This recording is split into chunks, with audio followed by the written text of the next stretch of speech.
Welcome to my channel. आज हम discuss करने वाले हैं रेटोरिक एंड प्रोसिडी को। मैंने ये पीडीएफ एक well recommended book Bose and Sterling के रेटोरिक एंड प्रोसिडी से ली है। आप चाहे तो पॉज करके स्क्रीनशॉट ले सकते हैं या वीडियो को डाउनलोड कर सकते हैं फॉर फ्यूचर प्रेफरेंस।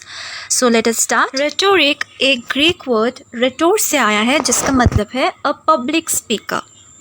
इसका जो लिटरल मीनिंग है वो है the art of the orator या द आर्ट ऑफ परसुएसिव या फिर दूसरों को प्रेरित करने वाली पब्लिक स्पीकिंग। इसका ऑब्जेक्ट या मोटिव होता है दूसरों की इच्छा को मूव करना या फिर फीलिंग को नियंत्रण करना। ठीक है, तो नेक्स्ट क्या है? नेक्स्ट हम देखेंगे रेटोरिक एंड ग्रामर में जो डिफरेंस है उससे। ग्रामर क्या होता है? ग्रामर एक सेट रूल्स एंड रेगुलेशंस हमें हमारे सामने रखता है, जो कि कुछ सेंटेंसेस हो गए या फिर पंक्चुएशन या कुछ और भी हो सकता है।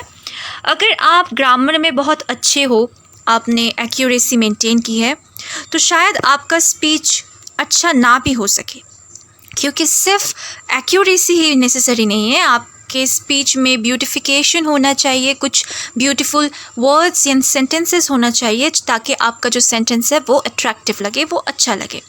और वो काम रेटोरिक करता है। रेटोरिक आपके जो राइटिंग है उसको ब्यूटीफुल बनाता है, और यही एक डिफरेंस होता है ग्रामर एंड रेटोरिक में।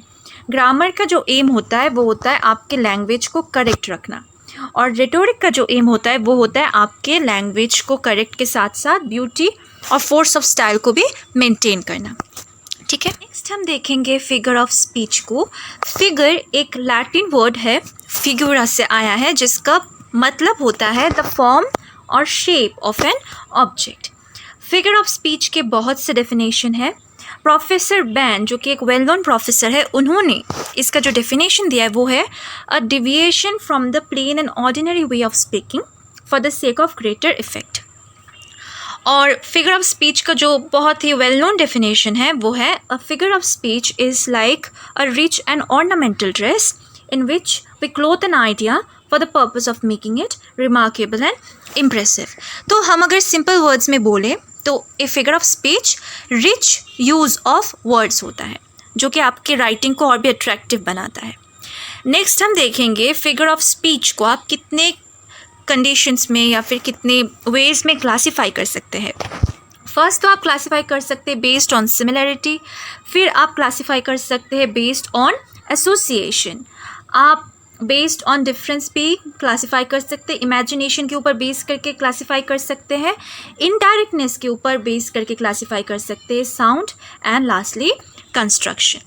ठीक है, अभी ये सब कैटेगरी में भी डिवाइडेड है।